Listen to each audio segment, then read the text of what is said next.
मुझे मुझे पॉलिटिक्स का इतना नॉलेज नहीं है, सच्चाई बता रही हूँ। कभी इतना उसमें डीप में गई नहीं हूँ। किस स्टेट में इलेक्शन है उससे मेरा कोई मतलब नहीं रहता है कभी भी। मुझे नहीं पता पॉलिटिक्स का। मेरा देश का नुकसान हो रहा है, मेरे देश के जो किसान है वो परेशान है, उनकी समस्याओं का हल होना चाहिए। 200 दिन हो गए हैं अभी भी बैठे हैं, लेकिन हौसला देख के मुझे ऐसे लग रहा है कि हौसला जू का तू है। दुख होता है देख के, सभी देश के नागरिक है और किसान ही है जो देश को चलाता है ना। इनके बिना तो कुछ भी नहीं है। हम खिलाड़ी भी नहीं है, अगर ये हमें खाना ना दे तो हम भी नहीं कम्पीट कर पाते हैं।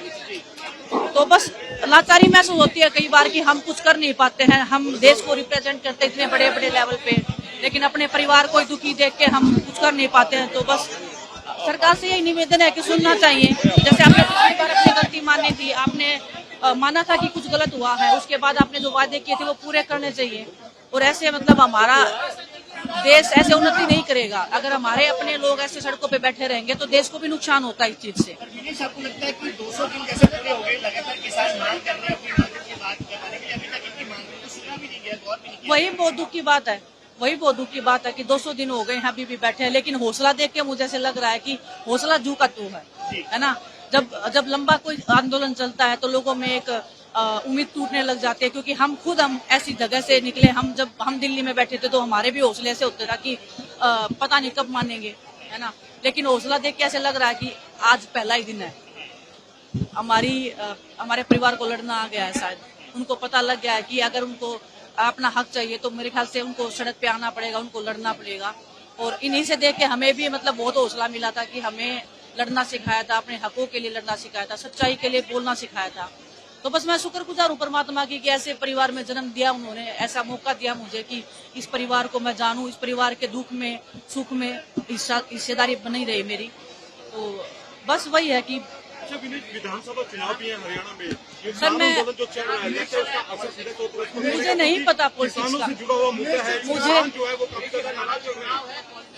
मुझे पॉलिटिक्स का इतना नॉलेज नहीं है, सच्चाई बता रही हूँ। कभी इतना उसमें डीप में गई नहीं हूँ। आप खेलों की पूछोगी तो मैं बता सकती हूँ, लेकिन हर जगह पे किसान है ना। वो अगर नाराज है तो आपको वो खिलाड़ियों पे भी नुकसान होता है। अगर वो हमें खाना नहीं देंगे, मैं वही बोल रही हूँ, अगर वो हमें खाना नहीं देंगे तो हम कैसे कॉम्पीट करेंगे।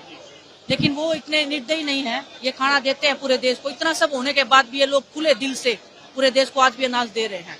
ये चाहे तो सब कुछ बंद कर सकते हैं देश का, लेकिन बड़ा दिल है इनका बहुत ज्यादा, और सरकार को भी बड़ा दिल दिखाना चाहिए इस मामले में।